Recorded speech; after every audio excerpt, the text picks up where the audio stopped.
Hello, and welcome to Lecture 3 in the series, Russia's War Against Ukraine.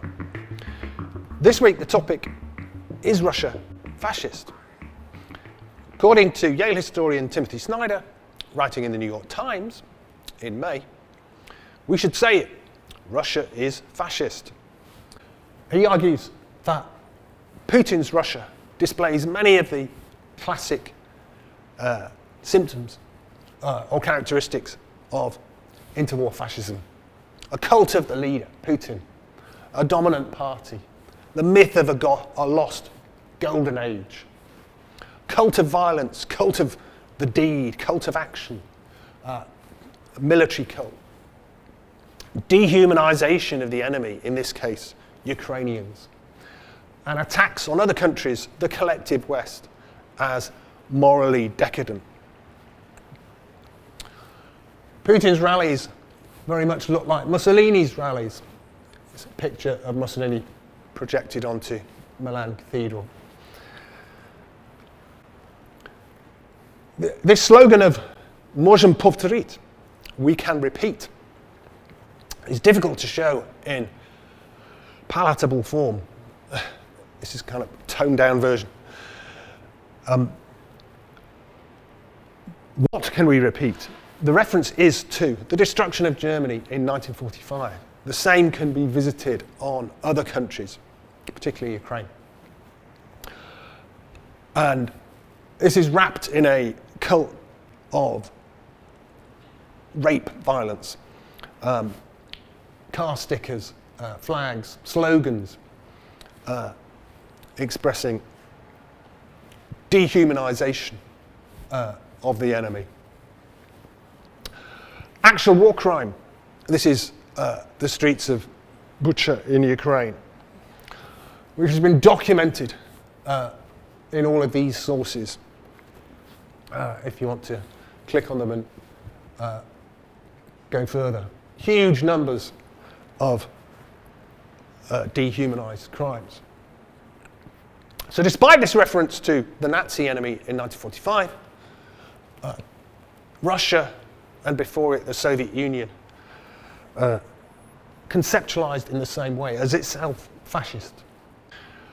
Marlon Laruelle, on the other hand, says, no, Russia is not fully fascist, both in a book published in 2021 and in a piece in the Washington Quarterly as recently as last July. Because, she says, Putin's Russia does not have these three key features of classic fascism. There's no mass mobilization. There is no teleology. There is no utopian striving towards national recreation, rebirth. That's what palingetic means.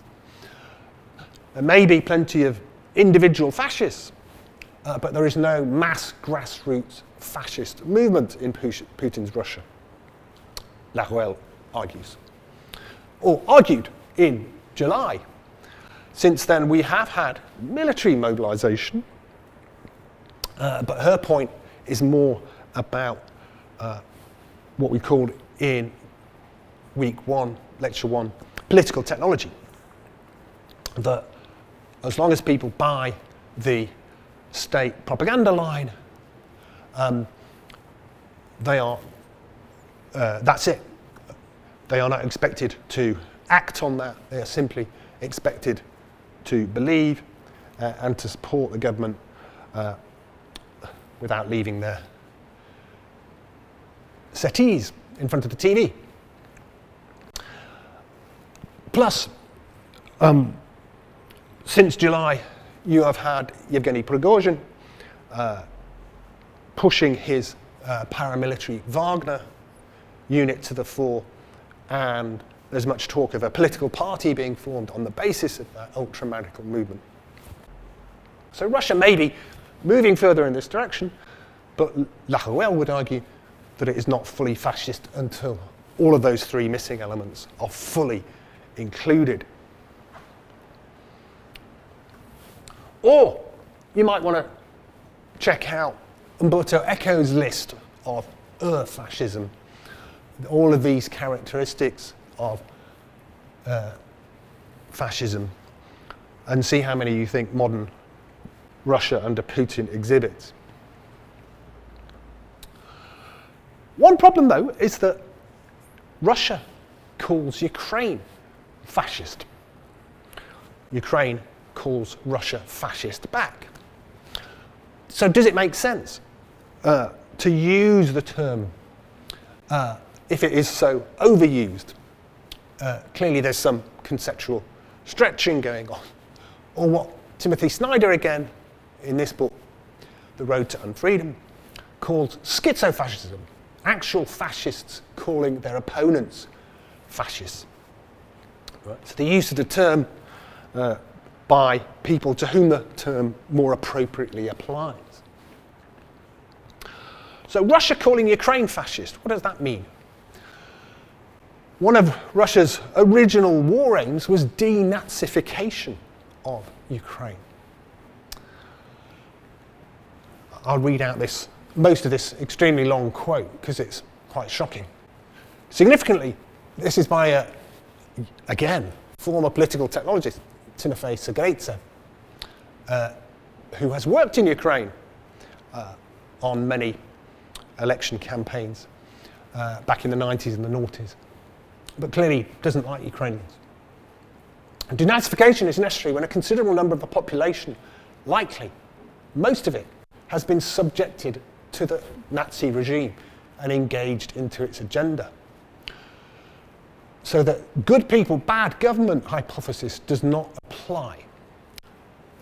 The whole Ukrainian people is corrupted by Nazi ideas.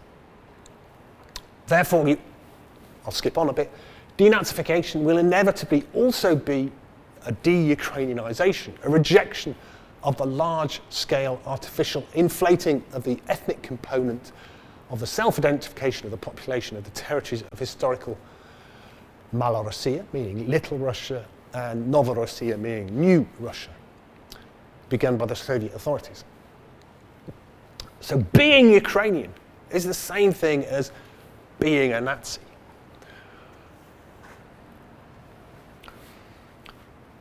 On Russian TV, which remember is highly propagandized, you have people like an MP, Alexei Zhuravlyov, opening a discussion on the subject of just how many Ukrainians need to be murdered.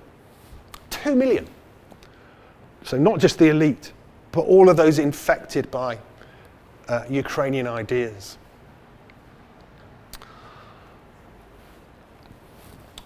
Russia has a museum that's been set up in Moscow called the Victory Museum. More about the use of the letter Z in a minute, which purports to show Ukrainian Nazism. What therefore does that mean? Is it at all meaningful to talk about all Ukrainians as Nazis when the country has a Jewish president, most of whose grandparents perished in the Holocaust? Great-grandparents, beg your pardon. Well, the only way that you can make sense of it is the following. Obviously, this is not a historical and historically accurate use of the word Nazi.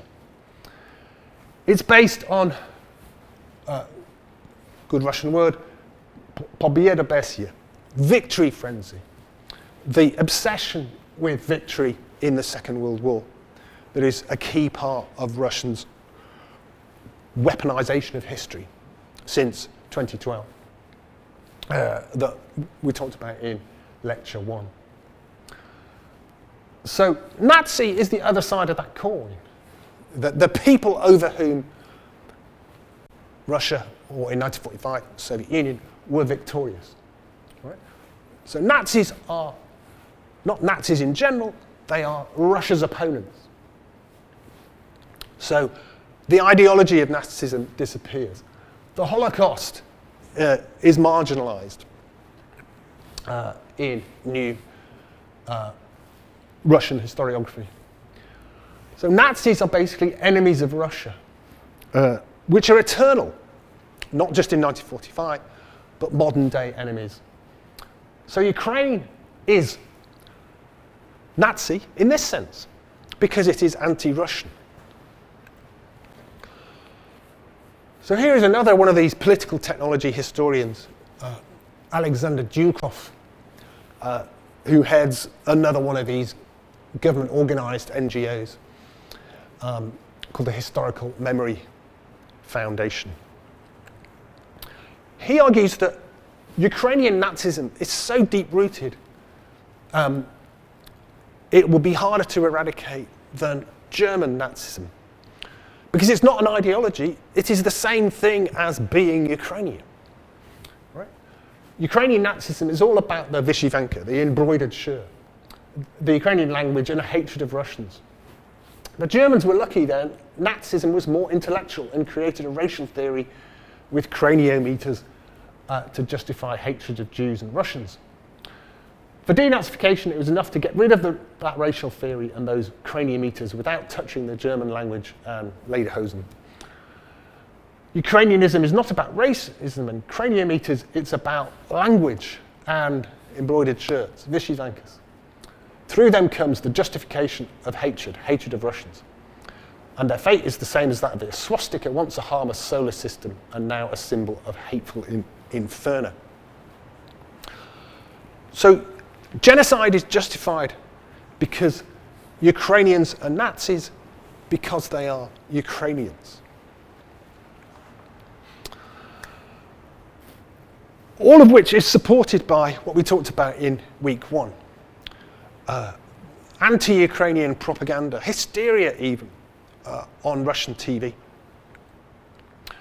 An enemy is often marginalized or ignored, but Ukraine is the obsessive, permanent subject of Russian TV to an amazing extent. Ukrainians fighting on TV, normally actors. Ukrainians represented. This is quite a high-value production in annexed Crimea in the summer of 2014. It is literally Ukrainians goose-stepping in swastika formation to show how Nazi they are. And this works. Here we want to ignore the blue line and look at the red line, which is attitudes in Russia towards Ukraine, the orange dotted line, which have been driven into extremely negative territory since 2014. And notice how sharp the change is in 2014, once its propaganda goes into overdrive. But for the rest of us, this misuse of terminology doesn't really help. I've given a kind of the best I can explanation of why Russia applies the term Nazi to Ukraine. In reverse, the question we started with, is Russia fascist?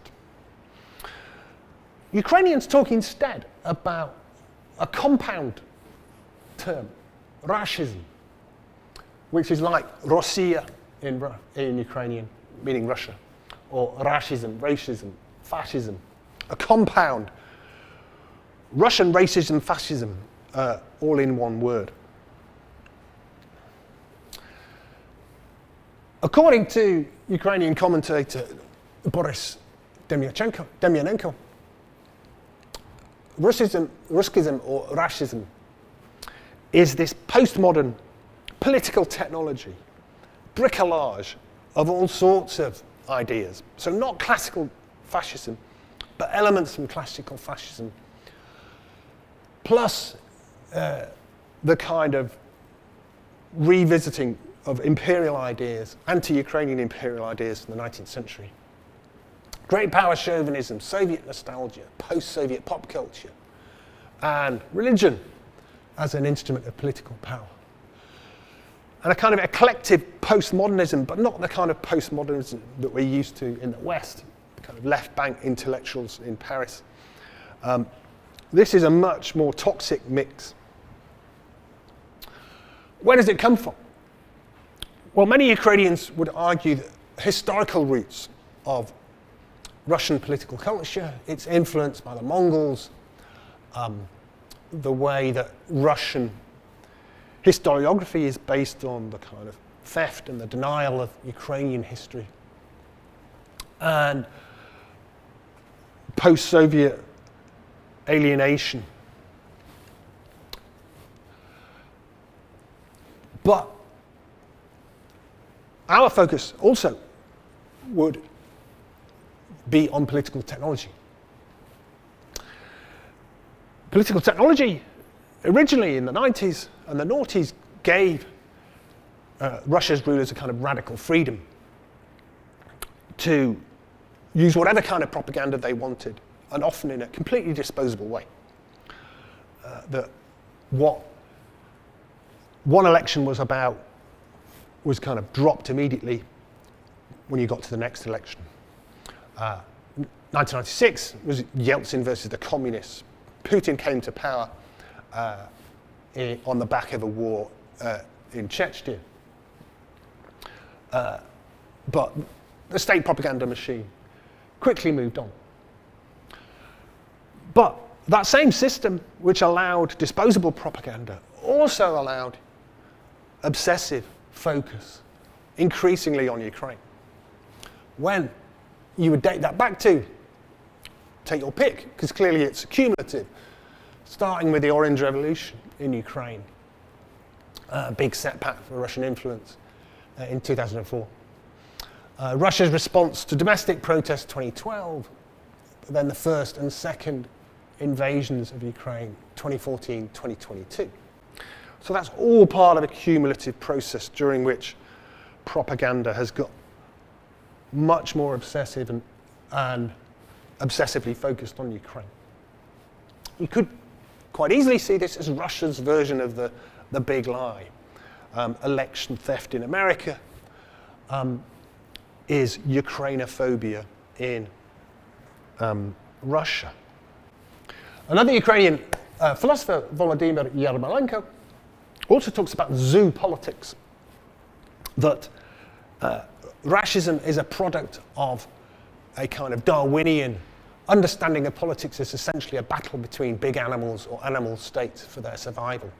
Anything is justified in this kind of Darwinian world. His colleague, Tatiana Ogorkova, punning Dostoevsky, talks about crime without punishment, that Russians see themselves, that their state power as having this kind of existential freedom to impose itself. Another element in Russism comes from post-Soviet Russian popular culture, particularly this film, Brat, or Brother, particularly the second episode, Brat 2. You have famous actor playing part of Danilo Bragorov, with many of his kind of macho sayings passing into popular culture. Strength in truth. We don't leave ours behind. We look after our own. Svoik nebrosayem in Russian, which are now war slogans, even though radically untrue. Right? Russia does abandon its troops, does not treat them well. But these phrases have been co-opted into kind of war propaganda. Another element is what Ukrainians call vatnikism.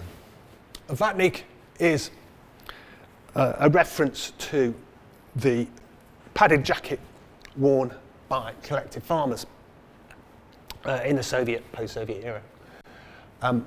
So it means, it's quite a classist trope.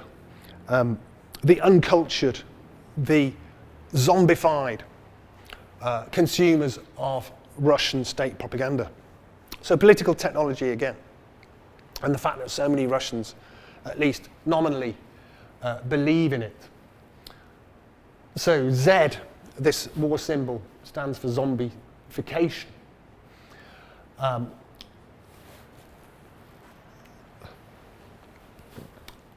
This cartoon says, depicting two Vatniks drunk. In argument with a Vatnik, facts, links, proofs, and even your own personal participation in events, the fact that you've seen them, doesn't help. You are not the TV. The TV is all that matters. Russians consume propaganda, and that's what they believe.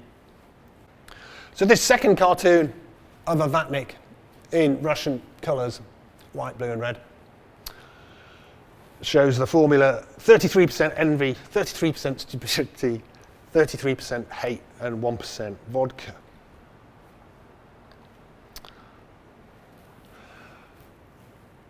Other ways of representing Russia in Ukraine refer to other elements of modern popular culture. That cruel and violent Russia is represented as the Horde, or Mordor. The Russian armies are the orcs. This headline says, "The Russian Horde destroys Mariupol," a city in East Ukraine. Russia is represented as Mordor. Here's Ukraine, Gondor. Here's Russia as Mordor. This is actually mainly a Lithuanian product, but a much more detailed map, going into real imaginative representation of all of the elements from Lord of the Rings, Gondor versus Mordor. Moscow is Sauron, the kind of evil empire. And the Z armies are the orcs. Other names for Russia in Ukraine. First of all, playing with grammar, deliberately trying to lower status. Russia is not a great power. Russia is not a historical or cultural power. So it's written with small letters, or even a tiny R in Rossiya, the Ukrainian for Russia. Or Russia should not be called Russia, but simply Moscovia, or these compound words saying that it's the home of bardak, or chaos, or fake religious values, or again, cruelty. And that it's not European, it's Eurasian, or even Asiopa. In Eurasia, Europe at least comes before Asia, whereas Asia before Europe means that it's more Asian than it is European. So all of these namings are ongoing. They show how important cultural representation is in wartime. Plenty more about Ukraine and Ukrainian views of Russia in next lectures. But just to repeat the main point about Russia and fascism, our lens is again political technology. Z, this kind of war symbol, is radically malleable. So it's just a letter, right? It can stand for whatever you want it to stand for. Here's Putin speaking under two slogans: for Russia, za Rossiyu, with one Z. Za mir bez nazizma, for a world without Nazism, is the other slogan. So political technology allows you to be selective even about fascism or Nazism, and which elements of it you choose to use. Next week, we'll talk about geopolitics, and about an actual fascist, Carl Schmitt, and his influence on Russia.